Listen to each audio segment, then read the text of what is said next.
Boa noite!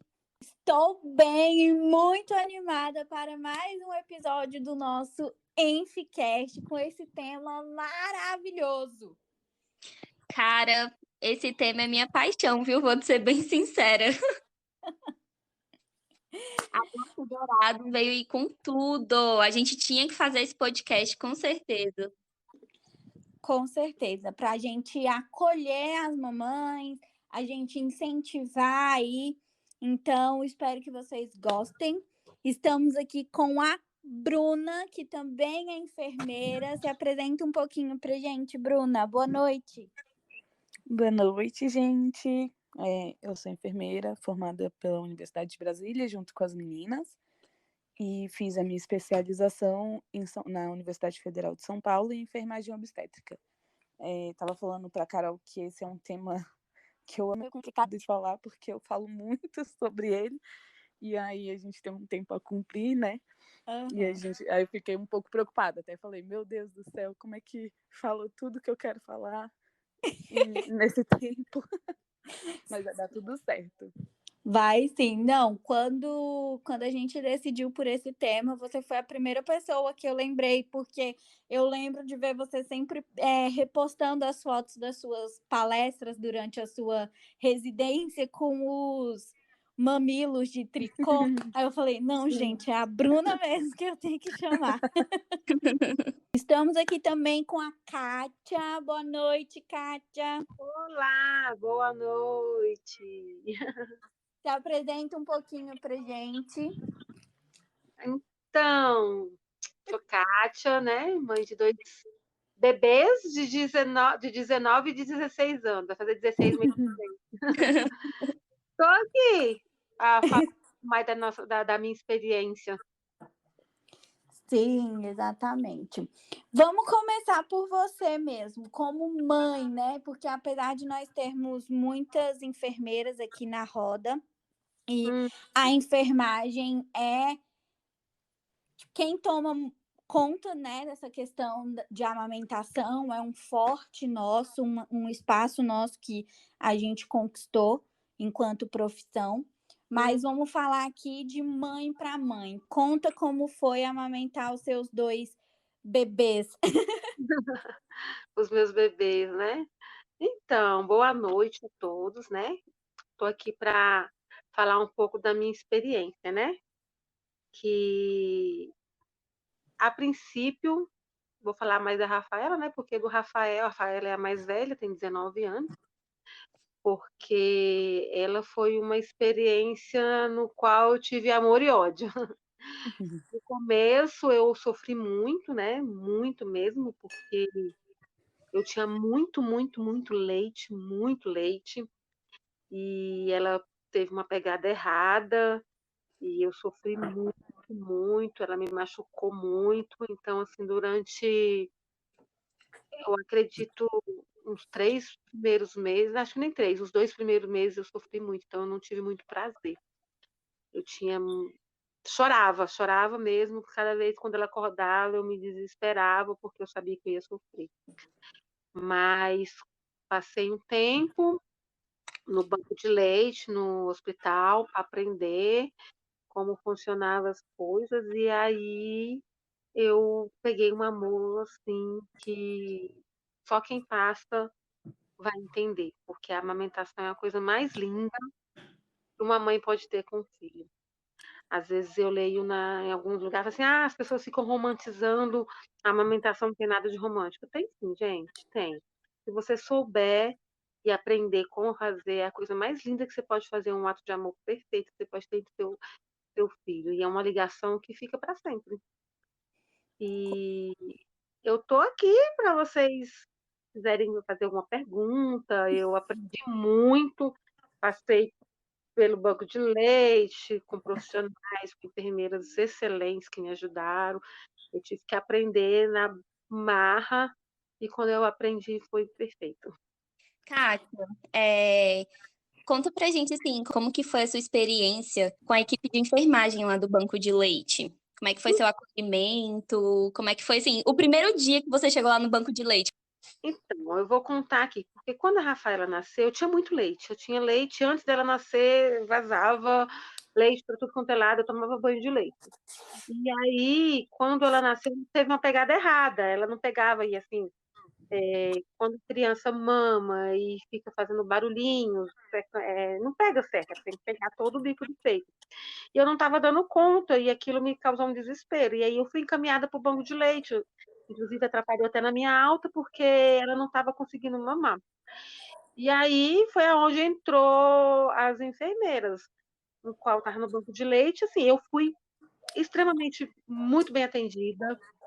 Eu tive uma sorte muito grande, porque eu peguei uma equipe assim no qual foi muito paciente, porque quando a gente está com dor, a gente fica ignorante, a gente fica sem paciência, a gente às vezes ofende as pessoas, e elas souberam entender isso perfeitamente. E tiveram muita paciência de me ensinar. Eu fiz esse acompanhamento durante todos os dias até pegar, entendeu? E assim, muita paciência, eu não tenho o que reclamar. E eu vou falar para você, eu ganhei no hospital público, não foi no particular. Então, assim, eu não tenho o que reclamar.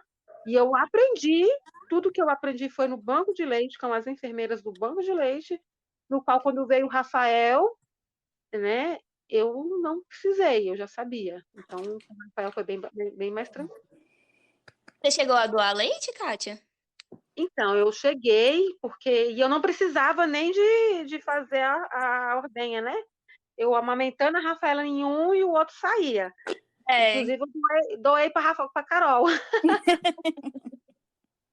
A Carol era uma das que tomava o meu leite no copo, né, Carol? Desse jeito. Porque a gente não mesmo. falou no início, mas a Kátia é minha cunhada, né? Então, quando ela teve a minha sobrinha, éramos eu e mais 3 sobrinhos dela.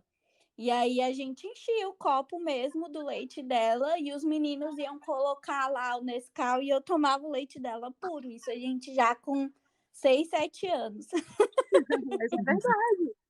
E era assim, a Rafaela mamando num seio e o outro espiando, assim. Não precisava nem fazer a rodeia, eu enchia o copo sozinho. Eu tinha muito leite, muito leite. E vou falar, da minha experiência de leite, assim, existem muitos mitos, não sei se muitos mitos e verdade.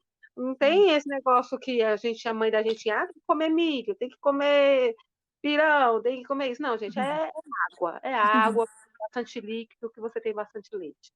Quanto mais água, então é melhor. bom. E falando nisso, Bruna, vamos falar um pouquinho aí sobre o que afeta a produção de leite.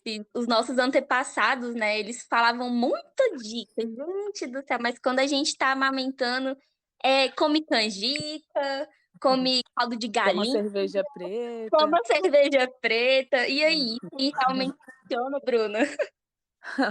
Então, Kátia, é muito legal ouvir sua experiência. Realmente a experiência que a gente escuta, a experiência e o relato muito parecido com da maioria das mães. Essa questão da amamentação, as pessoas criticam falando que a gente romantiza, mas na verdade, principalmente como profissionais de saúde, né, a gente quer que as pessoas tenham a melhor informação de uma coisa que a gente conhece muito bem os benefícios, tanto para a mãe quanto para o bebê. Então, por isso que a gente bate muito nessa tecla e incentiva tanto a amamentação. Eu achei muito interessante quando você me falou que acabou que você teve muito leite e que o seu bebê não conseguia pegar. Eu vou só falar um pouquinho, vou entrar na pergunta, não vou fugir da pergunta, é só para chegar lá. E aí o que acontece? As pessoas, né, a família, os amigos, a partir do momento que a mulher fica grávida, todo mundo tem uma dica, um conselho para dar. E muitas vezes o conselho que a gente escuta é o conselho que todo mundo ouviu da avó, da tataravó e foi passando, mas não necessariamente coisas que passaram por estudos, né? Então é realmente muito comum. O que acontece, às vezes, de duas uma. Ou falam que a pessoa não tem leite, né? Você não tem leite. Lá nos primeiros dias, o bebê acabou de nascer, tá lá naquele reconhecimento com a mãe, tá naquela coisa de a mãe entendendo o que está acontecendo, o bebê também aprendendo, é tudo um aprendizado. Então, no desespero, às vezes a pessoa que está com você, por isso que a gente vai falar muito, pelo menos eu sempre falo muito da rede de apoio, de quem está com você, porque a gente fala muito para a gestante se informar, para a gestante pesquisar, mas não só a gestante, quem estará com ela, a rede de apoio dela também é importante estar informado. A avó que vai acompanhar, o pai, a melhor amiga, seja quem for, que essa pessoa esteja informada. Porque assim que o bebê nasce, a gente tem um tempo para a descida do leite, né, que é a pojadura. Então, nesse tempo, que são, por exemplo, o bebê acabou de nascer, primeiro vem um colostro, e ele realmente é o primeiro leite que sai, e ele vai ser um leite mais grosso, ele vai ser um leite em menor quantidade, mas vai ser o leite necessário para o seu bebê. E as pessoas às vezes não entendem isso. E aí, nessa agonia que o bebê precisa mamar a qualquer custo, entram essas questões, né? Ah, você precisa beber cerveja preta, a gente fala, na verdade, o contrário, né? Que a mulher não pode consumir bebida alcoólica, só que às vezes no desespero, e todo mundo falando que ela não tem leite, ela acaba consumindo essas coisas e fala que para ela deu certo. Mas então, quando a gente pensa, ah, não, mas para mim deu certo. A apojadura ela pode acontecer até 72 horas após o parto. Nesse momento, muitas vezes a mulher já está em casa, com 48 horas é o comum dela receber uma alta. E ela quer, e aí chegou em casa, tá todo mundo, às vezes, agora na pandemia tá diferente, né? Mas recebe visita e todo mundo dá um conselho e fala que o bebê dela tá com fome, então muitas vezes no desespero a mãe tenta tudo. Mas o que eu falo para as mulheres? Nada mais é do que uma coincidência. Ah, eu comi canjica e meu peito encheu, eu bebi cerveja preta, eu bebi e o meu peito encheu. Não, o que aconteceu foi a sua pojadura, o seu leite desceu. E realmente, quando o leite desce, você vai sentir o peito bem inchado, a Kátia e a Jéssica devem ter tido essa experiência, né? Você sente o peito inchado e ali começou a produção de leite. Mas é exatamente o que a Kátia falou. A gente vê uma mãe muito bem informada que o que vai fazer a sua produção de leite acontecer. Primeira coisa, você está hidratada, então você beber água com frequência. E a segunda coisa é o seu bebê mamar. É assim que o seu corpo entende que precisa produzir leite. Você não precisa tomar um remédio que estimule a produção, você não precisa comer a canjica, você pode comer se você achar gostoso, isso não tem problema, mas não com a intenção de aumentar a produção de leite. Legal. Bruna, quando que uma mulher vai saber, assim, que já tá na hora dela começar a doar o leite? Tipo, tá montando e tá saindo muito, e aí ela tá vendo que tá desperdiçando aquele leite, e aí ela vai ter a ideia de doar. A doação de leite é um ato lindo. Eu vou falar para vocês assim, na minha residência, eu passei no banco de leite lá do Hospital São Paulo. Vou falar rapidamente sobre esse serviço, porque eu espero que isso atinja várias mulheres e se tiver alguém de São Paulo que consiga atendimento.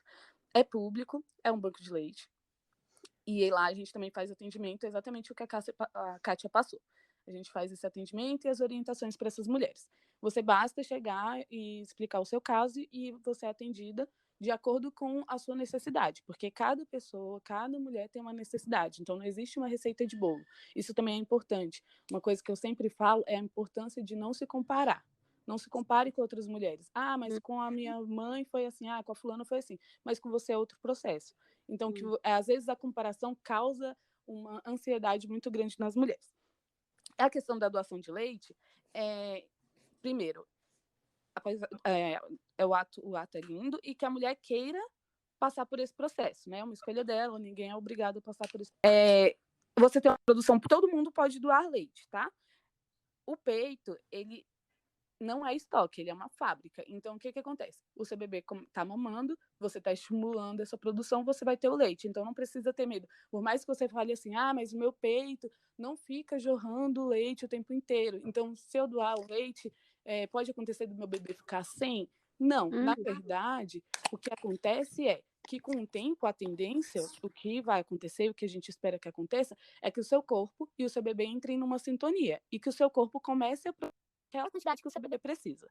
Às vezes isso demora um pouco mais para acontecer com algumas mulheres e às vezes isso acontece mais rápido com outras. Então, não necessariamente você só vai doar leite se o seu peito jorra, se você tem muito leite. Se você está com uma produção adequada para o seu bebê, você também consegue doar esse leite.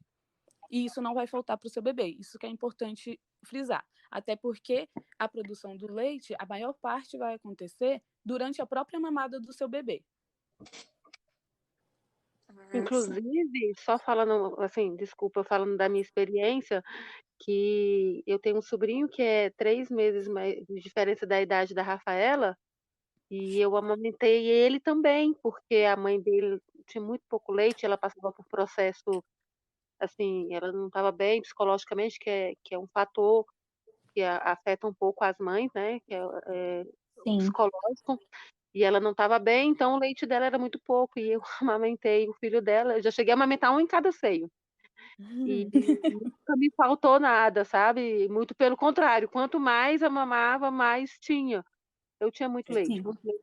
É E doar exatamente isso que acontece. assim, doar é muito fácil, gente, você não precisa nem sair de casa, o bombeiro busca em casa, entendeu. Isso. Na minha época eu colocava no vidrinho de maionese de plástico, com tampa de plástico, não pode ser daquelas de alumínio, acho que nem tem mais. E aí, eles iam buscar em casa. Então, assim, é um ato, assim, de amor, porque até eu aprender a dar mamada, a Rafaela chegou a precisar de tomar leite do banco de leite, porque Uhum. teve icterite e ela precisou ficar internada uns dias, e aí ela tomava o leite do banco de leite. Então Exatamente. eu lembrava disso, né. Então é muito Sim. Sim, como a gente está comentando, existem vários fatores, né? E o fator emocional e psicológico afetam muito nessa relação da amamentação da amamentação da mulher. E a doação de leite é isso, é você entender e ter empatia com as outras mulheres e ajudar E não só nesses nesse casos, né? sentido. Porque os leites doados, eles também são usados para os bebês na UTI neonatal. Então, Sim. e isso faz uma grande diferença no desenvolvimento desses bebês.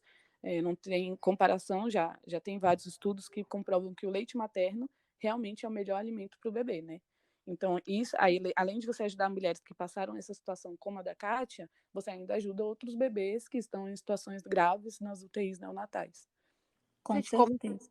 como experiência, que nem eu falei, meu filho vai fazer 16 e a minha filha 19. A Carol tá aqui, que não deixa eu mentir, nunca ficaram internados com doença, Uhum. nunca.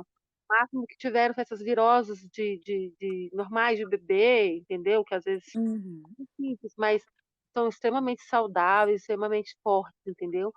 Eu amamentei 1 ano e meio e eu tirei deles, eu me arrependi de não ter dado mais. Por eles tinha continuado mais.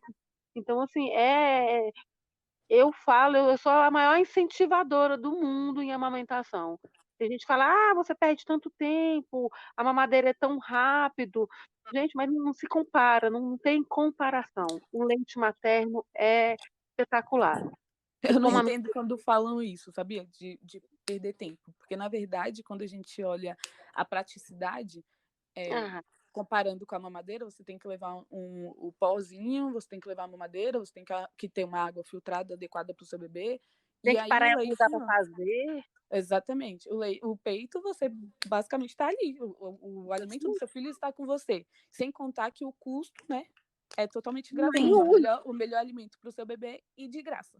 Não, Era na hora. isso que eu ia comentar, sem falar o custo, né, das fórmulas. Não, eu me lembro que o que mais me incentivou foi porque, assim, eu cheguei ao ponto de querer desistir de tanta dor que eu sentia. É muita dor, gente, quando fere. Saía sangue junto com o leite, então, assim, se doeu, tá errada a pegada. A pegada Sim. certa não dói, gente, não dói. Se o bebê pegou certo, não dói. Então estava doendo, ela chegou a sangrar, então eu falava assim: "Eu vou desistir". E quando eu fui comprar uma lata de Piscinã, na época era R$16 e durava 3, 4 dias, eu falei: "Caramba, eu tô com tanto leite aqui". Então, assim, foi muita força de vontade. Então, quem estiver ouvindo, não desista, sabe, porque é a coisa melhor que você pode fazer. Se eu tivesse mais não sei quantos filhos, todos eu ia lutar por isso, porque além da saúde, é uma ligação única que a gente tem. E é muito bom. Eu sou, assim, muito suspeita de falar, e olha que eu passei por maus pedaços. Sim. Eu queria também compartilhar um pouquinho da minha experiência, porque apesar de ter sido muito diferente da Kátia, eu acredito que vai ter gente que vai escutar e vai se identificar bastante. Eu fui mãe bem novinha, né? Fui mãe com 19 anos. Eu estava no segundo semestre da faculdade, né? E era faculdade federal, então, assim, o curso de enfermagem era diurno. Então, assim, desde a minha gravidez era o dia todo na faculdade, né? E nessa época eu já era casada, então eu tinha que vir para casa, eu tinha os afazeres de casa, né? Porque quem quer comer tem que fazer comida, né, gente? Porque Desse casa, jeito. eu tinha essas coisas para fazer também. E quando eu tive meu filho, né, eu tive ele num hospital público aqui em Brasília, um regional público, e aconteceu que eu tive uma complicação pós-parto. Meu parto foi um parto de 17 horas, um trabalho de parto, mas ok. Eu tive um quadro de endometrite pós-parto, onde esqueceram um pedaço da placenta dentro do meu útero. E aí eu fui para casa, me deram alta com febre, e cheguei em casa, eu tive mais febre ainda. E com 72 horas que eu tava em casa, eu fui tentar amamentar meu filho e ele não pegou o meu peito porque tava muito quente. Quente de febre mesmo. E apesar da gente ser profissional da saúde, só que na época eu ainda não era, né? Eu estava construindo ainda um perfil profissional. Eu já sabia algumas coisas, né, sobre enfermagem, sobre fisiologia, e aí eu via que não estava errado. Só que, gente, quando você é profissional e quando você se coloca no lugar de mulher que está amamentando, né, de puérpera, é muito diferente. Você pode ter toda a experiência do mundo, sabe? Aquilo para você vai ser, assim, algo que você nunca viu. E aí, eu fui pro hospital, né? Cheguei lá, eu tive que ficar internada. Os meus leucócitos estavam muito altos e eu passei por processos de curetagem. Só que finalizando, gente, eu fiquei 15 dias hospitalizada, fiz 3 ciclos de antibiótico intravenoso. E tudo isso, Ficou afastado do seu bebê. Não, internaram ele junto comigo. Ah, legal. Internaram ele junto comigo, sim. Só que, nossa, Bruna, foi até legal você ter comentado assim, nossa, internaram assim num quadro que tinha eu e mais 6 pacientes, sabe? E cada um com uma história, sabe? Totalmente diferente. Tinha mulheres que estavam internadas junto comigo que tinham perdido o bebê. E mais internados, sabe? Na mesma situação. Mas isso é outro podcast, Bruna, que você vai ter que participar também. Mas, assim, finalizando, para quem não conhece, eu tive um quadro chamado Baby Blues. Que é uma característica de um sentimento de tristeza muito grande. Eu não sei, Bruna, se o Baby Blues ele é comparado à depressão pós-parto, ele é? Não, não. Não, né? Ele às vezes as pessoas confundem muito. Só que o Baby Blues, ele acaba que ele é muito mais comum de acontecer. E aí a gente precisa identificar, porque ele acontece, ele é comum de acontecer. Às vezes as mulheres não identificam e elas guardam para elas, né, por toda a culpa, tipo, ai, como é que eu não tô querendo cuidar do meu filho? Como é que eu não tô sendo a mãe perfeita que meu filho precisa? E aí ele tem que parar. Ele não dura tanto tempo. A depressão pós-parto ela já dura um tempo maior. E é claro que a gente precisa acompanhar os dois, porque às vezes a mulher que tem o baby blues, ela pode desenvolver uma depressão pós-parto. Ah, entendi. Então, assim, depois desses 15 dias que eu fiquei hospitalizada, eu fui para casa. E aí, enfim, foi um sentimento de tristeza muito grande, sabe? Eu fiquei afastada da faculdade. Só que quando meu filho fez 3 meses, eu ainda estava com esse baby blues. Então, na verdade, eu não sei se foi depressão pós-parto ou se foi baby blues. Mas, gente, a produção do meu leite secou. Secou, assim, e foi um fator totalmente psicológico, como a Bruna comentou um pouquinho no início do podcast. Eu fico até um pouco emocionada, mas eu não sei explicar o que aconteceu. E saía gotas, pingava gotas, assim. Eu não sabia o que fazer. Eu tive que procurar uma ajuda médica, né? E aí o meu filho entrou na fórmula, Bruna. Então, quando ele estava de 3 a 4 meses, ele tomou a fórmula. E com 4 meses eu tive que iniciar, né, a alimentação. E eu não sei se eu fiquei muito nervosa por ter que voltar para a faculdade, porque esse negócio de federal a gente fica meio assim, ficar atrasando, né? E eu pensei, cara, sou mãe com 19 anos, eu preciso fazer um corre na minha vida, eu não posso ficar parada. E eu não sei exatamente o que passou na minha cabeça, mas o que aconteceu comigo foi isso. Então, com 4 meses de vida do meu filho, eu já voltei para a faculdade, né? Tinha que deixar ele na creche e tudo mais. E ele já tomava fórmula e comia comida, né? Mas, assim, eu acredito que eu vou ter que ter outro filho para me curar dessa amamentação. Vou ter que pelo menos mais uns 2. Desejo que você tenha uma experiência maravilhosa com os próximos filhos. Sim, era assim, isso que eu ia falar. Cada um é diferente do outro. Com a Rafaela eu tive esse problema, mas do Rafael foi totalmente tranquilo. Totalmente tranquilo. Sim, porque você já tinha todo o manejo, né? Já tinha informação. E era isso que eu ia comentar agora, que nós sabemos que a amamentação, o aleitamento materno é o melhor. A gente tem sim que incentivar, mas principalmente nos dias de hoje que a gente vive, onde a gente vê tantas mães solteiras, mães jovens que precisam se separar de forma brusca dos seus, precoce dos seus filhos e tudo. Nós temos também que acolher essas mulheres, né? Ser mãe não é só amamentar, é muito mais. Você gerou, você pariu a criança, né?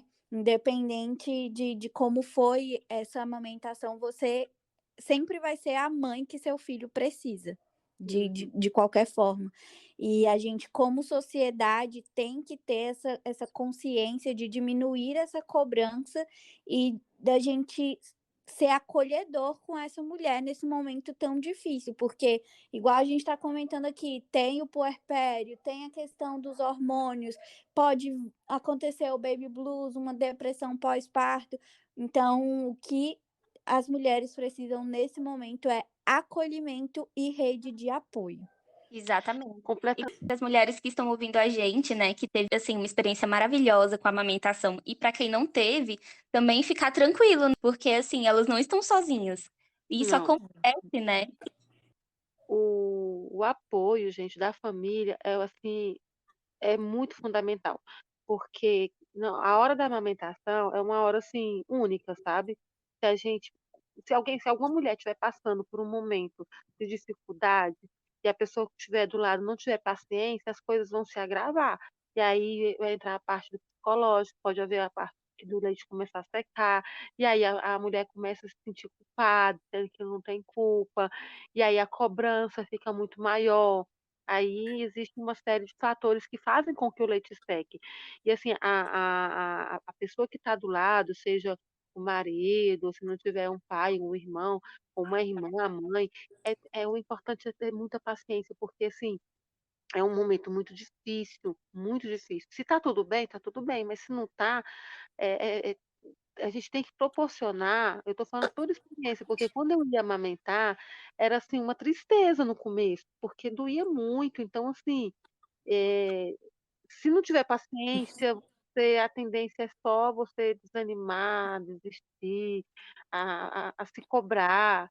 E eu nem comentei, eu também tive problema no meu parto. A Rafaela, ela teve sofrimento fetal, ela passou da hora de nascer, então ela estava nascendo normal. Existia uma série de fatores que eu me senti um pouco culpada, mas deu certo. Inclusive, eu fui até pagar a MIB e ajudar outras mães depois. Uhum. Então, assim, eu tenho uma experiência boa, eu aprendi muito, sabe? Antes de amamentar, aí a gente fala, passa creme, hidrata o peito. Não, gente, não hidrata o peito para amamentar, porque senão ele fica sensível. É tomar sol. Não existe remédio para curar, é o próprio leite. O leite da gente é o próprio remédio. Então, assim, eu tenho prazer em ajudar, porque o que eu aprendi, eu gostaria de passar para todo mundo. Sim. E, Bruna, conta um pouquinho como vocês faziam o acolhimento, assim, dessas mães, como que essas mães que estão passando por essas dificuldades podem encontrar apoio na gente como profissional e tudo. Tá, eu vou falar isso e vou falar um pouquinho, mas vocês podem me interromper, tá? A qualquer momento. Eu vou falar algumas coisas que eu acho que são relevantes para as mulheres que estiveram ouvindo, sejam elas grávidas ou sejam as mulheres que já estão amamentando. O que a Jéssica falou, nossa, gente, a questão psicológica, ela é muito importante na hora da amamentação. Então, aí a gente percebe a importância que a amamentação seja conversada desde o pré-natal. Quando a mulher engravida, a primeira coisa que ela pensa é quando a gente fala assim, e isso não é uma culpa, tá, gente? Mas assim, pensa no enxoval, pensa como vai ficar o quartinho do bebê, pensa como vai ser o retorno do trabalho. E a amamentação fica realmente só no período do pós-parto. Mas quando eu atendo o pré-natal, eu sempre separo, não no início, né, mas quando está mais do meio para o fim da gestação, algumas consultas para conversar sobre o aleitamento. Então, o que acontece? As mulheres, uma coisa que eu posso falar para vocês, no pós-parto, 90% das mulheres, pelo menos na minha experiência, dos partos que eu acompanhei, de todas as mulheres que eu acompanhei, vão ter alguma dificuldade na hora da amamentação. Então, não ache que é só com você. Não ache que só você não consegue. Isso é normal, você tem que entender, principalmente quando é o primeiro filho, que vocês estão passando um processo, que vocês estão entendendo agora o que está acontecendo, que agora você está conhecendo o seu bebê, agora o seu bebê está te conhecendo. Então, uma coisa muito importante das mulheres terem em mente, as que vão ter bebê ainda, é que a primeira mamada não vai ser perfeita e não precisa ser. É isso que vocês precisam colocar em mente. Não precisa ser, porque às vezes se a primeira mamada já não foi tão perfeita, já gera uma ansiedade, e a pessoa já fica, será que eu não vou conseguir amamentar? Meu bebê não mamou, meu bebê não mamou. O bebê, ele nasce com uma reserva, então ele não tem essa necessidade de fazer aquela mamada perfeita e pronto. Claro que existem exceções. Bebês de mães diabéticas, a gente fica um pouco mais de olho para essa mamada ser mais efetiva. Mas tá tudo certo. E o bebê pegou, nasceu e a gente colocou ele em cima de você. Ou às vezes foi uma cesárea, você teve contato com o seu bebê um pouquinho mais depois, não tem problema. Mas vamos lá para a primeira mamada. É o momento do seu bebê te reconhecer. Esse a gente fala que é um momento de reconhecimento. É o momento que ele vai sentir seu cheiro, é o momento que você vai olhar para ele. O nosso peito, na nossa mama, a gente tem a parte coloridinha, né, que é a areola, e aí nessa parte coloridinha tem uns carocinhos, que inclusive não pode espremer. A Kátia falou, já sabemos que ela foi orientada pelo banco de leite e realmente passa as informações direitinho, que não precisamos passar nada no peito. Por quê? A gente precisa hidratar esse peito? Não, porque a gente quer, na verdade, que ele seja mais resistente, porque vai ter um bebê ali com a boquinha sugando, certo? Então, esse tubérculo de Montgomery, que é esses carocinhos que ficam aqui na parte coloridinha, né, da nossa mama, eles são os responsáveis por hidratar. Então, o seu mamilo e a sua areola, que é essa parte coloridinha, eles já estão sendo hidratados. Então, se alguém pegar e falar que você precisa passar óleo, passar creme, hidratar, não precisa. Por quê? Porque quando o bebê vai pegar, a gente precisa que a boquinha dele encaixe e que ele faça uma boa vedação. E se tiver com óleo ali naquela região, ele não consegue fazer isso. E a tendência vai ser ele te machucar. Na verdade, deixa eu só falar, na verdade, me orientaram e eu fiz essa bucha vegetal, de leve, né, gente? Nada muito grosseiro. A bucha vegetal me ajudou muito. Eu passava de levezinho e me ajudou bastante. Então, Kátia, as orientações hoje, realmente essas orientações já foram dadas até por profissionais, mas hoje, depois dos estudos, a gente não dá mais essa orientação, nem de passar a toalha, nem de passar a bucha. A gente ainda fala de pegar o sol, só que o que a gente fala é realmente fortalecer e usar o seu leite. Por exemplo, o bebê mamou, terminou de mamar, eu pego o meu próprio leite e passo no peito. Não tem a necessidade de passar a bucha. Eu tomava sol no banco de leite com o próprio leite. Foi o que me ajudou mesmo. Se não tiver sol, uma lâmpada. Sim, a gente orienta, né, e fala para a mulher que o interessante é pegar o sol, mas às vezes as mulheres não têm na minha casa não pega sol, ou no lugar que eu tenho para pegar o sol, eu fico exposta, os vizinhos me veem. Então a gente dá essa orientação para quem consegue para quem tem a possibilidade de tomar o sol. Mas se você não tem a possibilidade, não se preocupe. Isso não é um fator determinante para o seu sucesso na amamentação ou não. O fator determinante para o seu sucesso, na verdade, o que acontece mesmo é exatamente o que a Kátia falou, é a pega do bebê. E quando o bebê pega certo, não vai doer. Mas aí vamos supor, você está lá no início, primeira vez, e aí depois acontece a apojadura, o peito fica muito cheio, aí tem uma dificuldade maior para o bebê pegar esse peito. Aí o importante é que você faça o quê? Vou dar essa explicação porque eu acho que é muito importante para o sucesso da amamentação e muitas mulheres não sabem. Quando o leite desce, Jéssica, inclusive, você falou que o seu peito estava muito quente, mas para as mulheres não se assustarem, é comum que o peito fique quente mesmo, e é comum que a temperatura da mulher nessa região aumente. Então, se colocar um termômetro, pode até dar como se a mulher estivesse com febre. E a mulher pode até ter febre na apojadura, na descida do leite. Mas no seu caso, foi um caso diferente, porque você estava com uma infecção por causa da placenta, que já é uma outra questão, né? Mas só para as mulheres ficarem cientes que a própria apojadura pode te dar febre. Então, o que acontece? Quando você for oferecer o peito para o seu bebê, é importante que a gente fala que você prepare essa mama. Como que você vai fazer isso?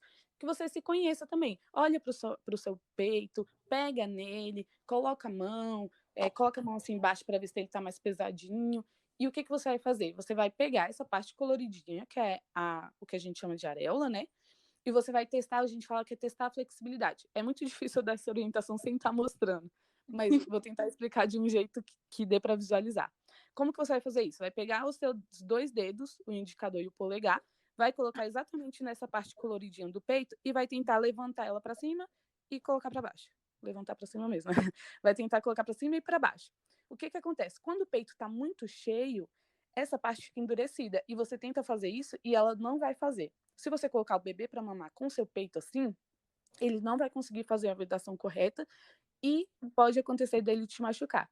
E, gente, de verdade, essa orientação que eu já fiz com muitas mulheres que estavam tendo dificuldade, com isso a gente melhora muito a pega dos bebês e resolve muitos problemas. Se todas as mulheres recebessem essa informação no hospital e no pré-natal, a gente já conseguiria um sucesso maior.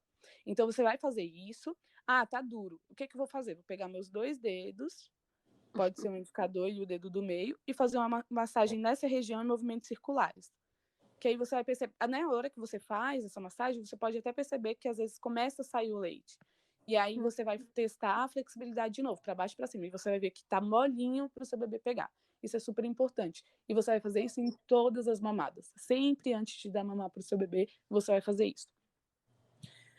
Agora vamos para a parte do apoio, Nossa, né? eu vivi tudo de novo agora.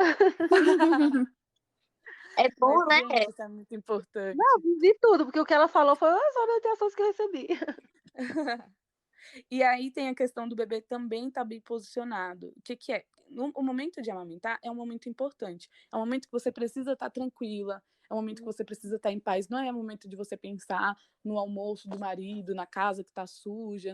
Não, é o momento seu e do seu bebê. Separa esse momento para vocês. Eu sei que muita gente tem uma vida atribulada, que é corrido, mas tenta nesse momento, nesses 20 minutinhos, falar, não, agora eu vou respirar, vou sentar aqui com meu bebê e vou amamentar.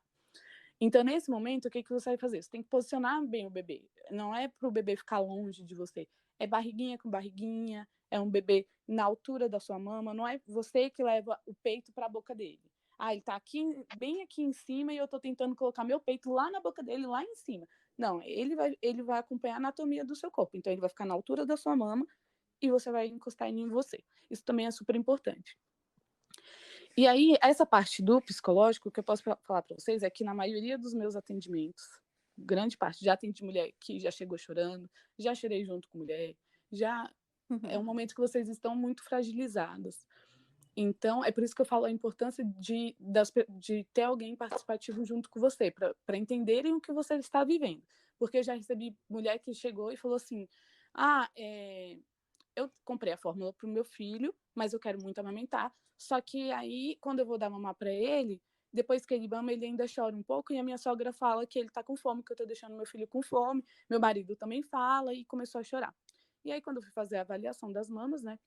Eu pensei, ela está dando fórmula por conta própria, a tendência realmente pode ser diminuir a produção de leite, mas na hora que eu encostei no peito dela, jorrava leite. E aí, então, às vezes, o que acontece? A gente escuta tanto a opinião dos outros, tanto, não, mas eu dei água para o meu filho no primeiro mês e ele não morreu. Ah, eu fiz isso, fulano e ciclano fez aquilo. Essa comparação é a pior coisa que vai acontecer para uma mulher. Mas eu falo para vocês, ela vai existir, mas que vocês não absorvam isso. Então, aí eu expliquei para ela, mostrei para ela, falei, não, leite você tem bastante, olha como tá aqui. E aí eu precisei chamar o marido dela para consulta, mostrar para ele que sim, ela tinha leite, que o filho dele não estava com fome, ensinei como que eles reconheceriam que o bebê estava mamando bem, que ele estava se alimentando, mostrei que o bebê estava ganhando peso, que isso é uma coisa que mostra pra gente que ele está se alimentando. Um bebê que não se alimenta, ele vai perder o peso, mas não estamos falando daquele bebê que acabou de nascer, porque ele pode perder peso. Não, ele vai perder. O bebê que acabou de nascer, ele perde peso, mas depois ele recupera o peso do nascimento. Estou falando de bebezinho maior. Então, o que acontece? A gente acompanha a efetividade dessa amamentação pesando o bebê. Se o bebê está ganhando peso, não tem como ele estar passando fome. E aí eu tive que explicar tudo isso para essa mulher e para esse marido, para ela se sentir encorajada a amamentar. E o que eu falo para vocês, ela não tinha nenhum problema. Não tinha nenhuma laceração, não tinha nenhuma escoriação, não tinha nenhum machucado no mamilo, não tinha nada. Ela tinha apenas pessoas que não incentivavam e não acreditavam que o leite dela era o suficiente para o bebê. Aproveitando essa parte, para citar para vocês que não existe leite fraco. Não existe uma pessoa chegar em você e falar, o seu leite é fraco, o seu bebê precisa de coisas além disso. Dá um chá, dá uma água. O bebê não vai sentir sede. Por quê? Porque o seu leite é o que vai saciar a sede do seu bebê. O bebê não precisa de chá. Por quê? Na verdade, eu nem entendo por que dão chá pro bebê. Mas o bebê Nem não eu vai também. precisar do chá. Às vezes a gente pensa... Exatamente. Se você acha que seu bebê precisa beber o chá, você toma o chá. Deixa eu falar.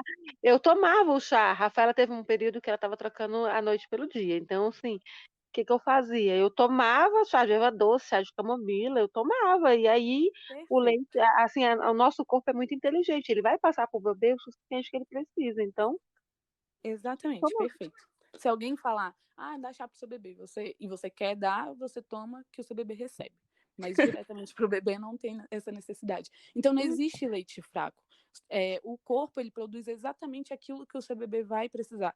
Tem uns estudos muito legais que a gente vê até que quando o bebê está doente, eles fizeram coletas do leite materno, o leite muda de cor, o leite muda as substâncias presentes nele. Por quê? Porque o seu corpo vai se adequando para oferecer para o seu bebê o que ele mais está precisando naquele momento. Então, nunca vai existir leite fraco, vai existir um leite perfeito para o seu bebê. Bruna, deixa eu te perguntar um negócio. Assim, porque tem 19 anos, né? Então, assim, muitas coisas mudam, muitas coisas evoluem. E, assim, na época, me orientar, as pessoas assim, o bebê tem cólica por causa de refrigerante. Dos Porque a gente alimentos, bebe muito, né, dos alimentos. Me orientaram a falar assim, olha, tudo é em excesso que causa cólica no bebê. Por exemplo, ninguém está proibido de comer um chocolate, de tomar um refrigerante, entendeu? Desde que não seja nada em excesso. Por exemplo, qual o problema de comer um chocolate, ou tomar um copo de refrigerante? E aí eu me lembro que a Rafaela teve cólica, eu acho que foi ela mesmo, e aí o médico falou assim: o que você está consumindo? Eu não bebo refrigerante, eu bebo muito suco de caju. Aí ele disse: não, ó, você está bebendo excesso de vitamina C, também causa. Então ele me explicou que tudo que você come passa para o bebê o sabor. Então, assim, hoje também a gente ensina ele a ter uma boa alimentação com o sabor dos alimentos. E isso é verdade? Porque na época eu aprendi isso aí. Não, então, essa questão da cólica, né? Realmente, quando falam assim, o bebê tá com cólica, a primeira coisa que vão falar para a mãe é: para de comer feijão, para de comer chocolate, para de comer isso. A mulher não pode comer mais nada, coitada, dá até dó. Mas não é assim que funciona. É por isso que eu sempre falo que cada pessoa e cada caso é um caso. Então, o que acontece nessa questão da cólica? A mulher, tirando a ingestão de bebida alcoólica, que a gente nunca vai indicar, ela pode comer o que ela quiser. Às vezes, o que acontece é você pode perceber, por exemplo, hoje eu fui numa feijoada, comi bastante, e eu percebi que amamentei meu bebê e ele ficou mais desconfortável. Aí você pode avaliar se foi aquele alimento. Não, eu percebo que quando eu como chocolate, realmente ele fica mais desconfortável. E aí você pode diminuir essa ingestão. Realmente, às vezes a gente consome as coisas em excesso. Então eu falo para as mulheres testarem, porque elas sempre querem uma receita de bolo, né? Tipo assim, então o que eu não posso comer que ele não vai sentir cólica? Se fosse assim, tava ótimo, que a gente fazia uma lista, as mulheres paravam de comer aquilo, né? E aí o bebê, nenhum bebê ia ter cólica e, nossa, todo mundo ia estar feliz. E outra coisa também que a gente tem que lembrar, principalmente nesse momento, é que, primeiro, principalmente o recém-nascido, ele passa por muitos momentos que muitas vezes o pessoal fala que é cólica e é outra coisa, para começar, né? E tem a maturação intestinal, né? Que a gente precisa lembrar que vai acontecer com o bebê. Exatamente. Tem essa questão da maturação intestinal e que o bebê é um ser humano aprendendo a viver. Ele estava lá dentro do seu útero recebendo todos os nutrientes, quietinho, tudo. E aí agora ele está aprendendo tudo. Então ele vai aprender a amamentar, aprender a fazer cocô, aprender. E tudo isso é um processo, como a gente sempre fala, ninguém nasce sabendo nada. Então é literalmente. Bruna, chegou uma pergunta aqui do meu chat muito boa. Olha só, para as mães que ficaram internadas, assim, igual eu, que precisou tomar remédio, antibiótico, mãe que teve complicação, que foi para UTI e tal, esses medicamentos, eles podem ser passados para o bebê através da amamentação? Então, existe eu não vou saber todos os medicamentos de cabeça, mas sim, existem medicações que não são compatíveis com aleitamento. Que aí a gente, por exemplo, mulheres que fazem tratamentos para câncer, para alguma doença específica, tem medicações que não são compatíveis com aleitamento, porque elas podem causar uma toxicidade no bebê. Mas a maioria dos antibióticos usados nesses momentos, eles não vão impedir a amamentação. Eles são compatíveis. Não vou saber falar detalhadamente se esse é ou se esse não, porque sempre que eu recebi uma mulher com algum antibiótico, com alguma coisa prescrita, eu entro nesse lugar, pesquiso, né, para saber se ele é compatível ou não. Mas é isso que acontece. Por exemplo, nesses casos, na maioria, a amamentação não precisa ser interrompida. Entendi. Mas a gente precisa pesquisar se esse medicamento vai ser compatível com o aleitamento. Mas Ou seja, galera, não se medique, procure um profissional da saúde. Se você tiver amamentando. Não, e na verdade o que você tem que fazer é, na hora que vão te prescrever, você fala, olha, eu estou amamentando. O que a gente espera é que o profissional, se ele não sabe se esse remédio vai ser incompatível com o aleitamento, que ele pesquise antes de te receitar e que ele te receite um que seja compatível. E você mesmo, como paciente, pode perguntar: tô amamentando, você pesquisou? É compatível com aleitamento materno? Eu vou poder continuar? Isso é uma informação muito importante sempre. A mulher que está amamentando e a mulher que está grávida, né? É muito importante que ela. Porque às vezes, tudo bem, a mulher que está grávida no final, a gente está vendo a barriga, mas ela está no início da gestação, ela precisa informar que ela está grávida. Olha, eu estou grávida, porque às vezes, assim, sem querer causar ou fazer julgamentos, mas às vezes tem consultas que a pessoa nem te pergunta nada. E aí isso pode passar batido e aí você pode acabar passando por um processo ou recebendo uma medicação que não deveria ser usada naquele momento. Mas já aconteceu sim de eu atender mulheres que eu precisei suspender o aleitamento por causa do tratamento. Não existia a possibilidade de outro remédio, do uso de outra medicação. E aí, nesses momentos, a gente precisa priorizar o bem-estar e a saúde da mãe, né? Também não tem como a gente forçar uma amamentação dessa forma. E a gente chegou, por exemplo, nesses casos, nesse caso não tem a possibilidade dela para essa medicação, tá? É porque eu não vou lembrar o nome agora, mas algumas medicações, e eu não posso tirar o leite, pasteurizar? Não, nesses casos não.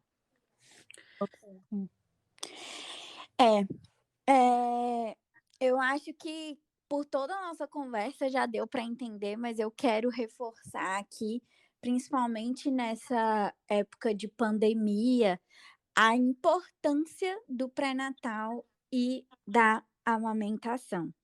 Primeiro, né, que saíram vários estudos aí agora em que por isso como é que a gente fala? Se preconizou imunizar gestantes, porque na maior parte dos casos os anticorpos são passados para as crianças no aleitamento, né? Então, falando assim nessa questão de pandemia, de proteção, e na questão do pré-natal que é o seu momento, mulher, de tirar todas as suas dúvidas e conseguir todo o conhecimento que você precisa. Nós, profissionais, estamos aqui para isso, não é mesmo? Exatamente. E a importância de você ter um profissional que te passe segurança, que você tenha coragem de perguntar as coisas, não se sintam, eu tenho vergonha de perguntar isso, essa pergunta pode ser muito besta. Não, principalmente, eu posso falar por mim, né? Não dá para falar por outros profissionais, mas eu amo quando elas me fazem perguntas, eu tento deixar minha consulta o mais esclarecedora possível, mas às vezes o profissional está tão acostumado e habituado a lidar com aquilo que algumas informações bobinhas passam batidas e vocês acabam, e são informações super importantes para vocês.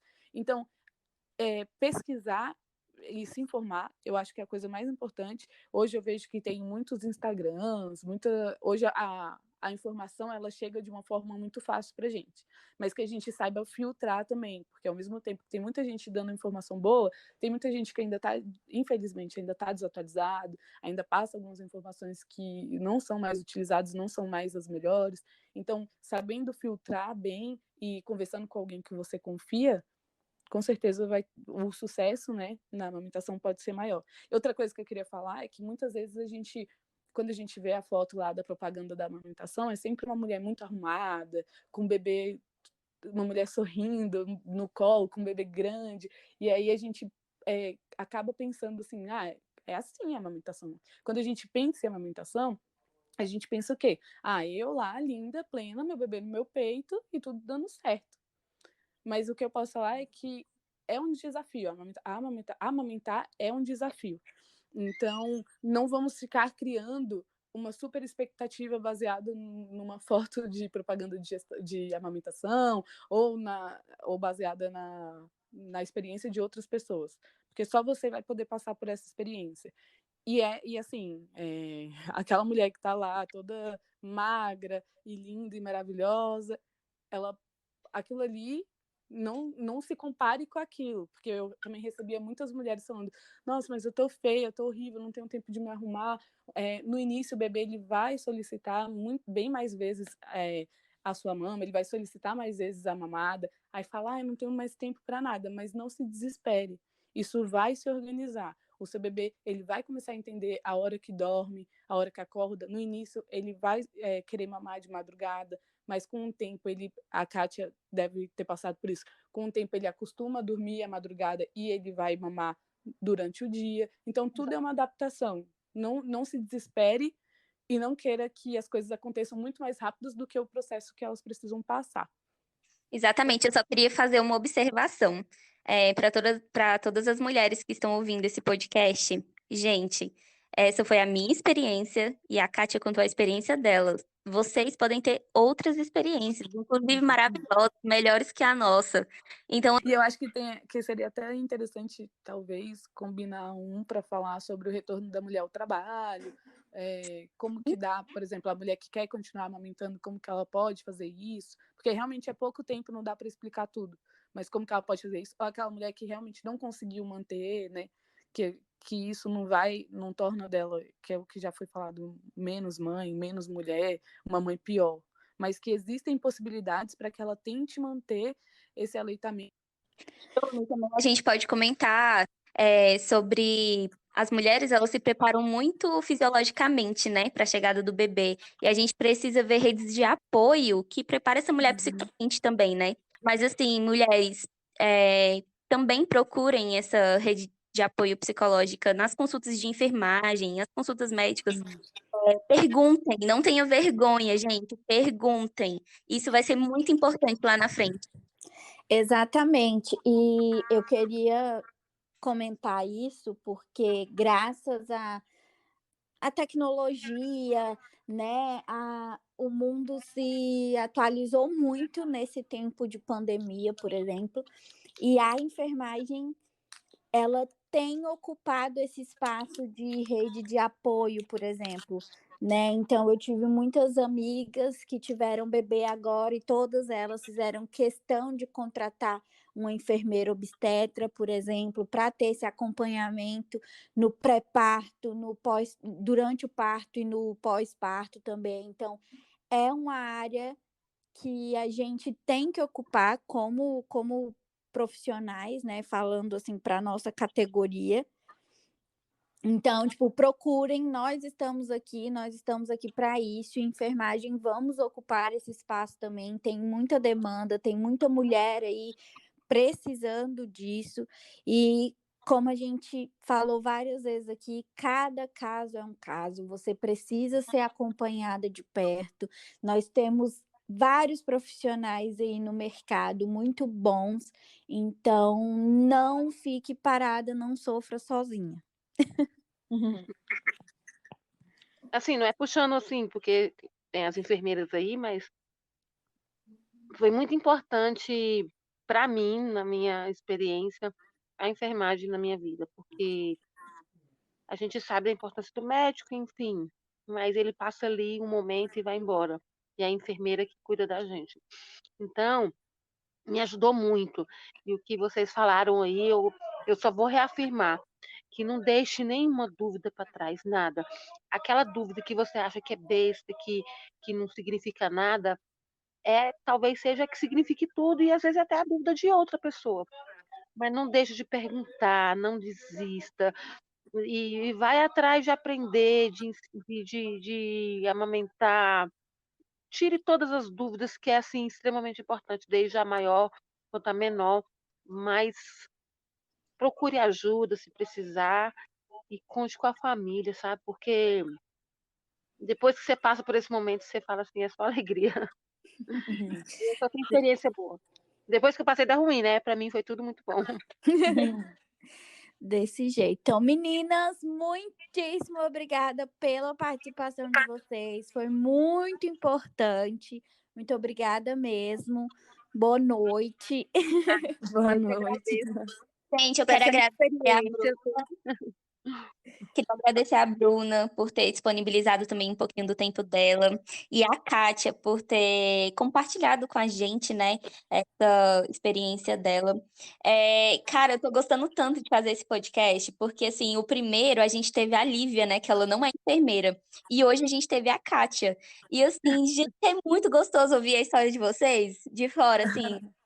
Eu gostei. É um momento muito especial e muito gratificante. Então, muito obrigada, gente, por ter disponibilizado esse tempinho, viu, para o nosso podcast. Eu Gente, que agradeço eu que por me agradeço. chamar. Exatamente, eu que agradeço. Eu amo falar desses temas. Eu amo imaginar que, de alguma forma, a gente está conseguindo ajudar e informar mulheres para que elas tenham uma experiência cada vez melhor. Então, muito obrigada. Se precisarem, estou aqui. Se quiserem, se alguém tiver uma dúvida muito grande, quiser me chamar no Instagram, não tem problema também, que eu amo informar. Pode falar seu Instagram, Bruna. Fala seu arroba aí pro pessoal te procurar lá. Meu Instagram é brunasantana94. Ele é trancado, então se alguém tiver alguma dúvida, me manda uma mensagem, que aí eu vou ler, vou entender que a pessoa está querendo a dúvida, e aí eu posso aceitar e conversar com vocês.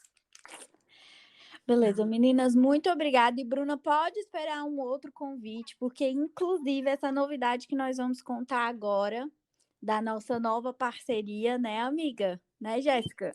É isso mesmo, gente. A nossa primeira parceria do nosso spot, muito feliz.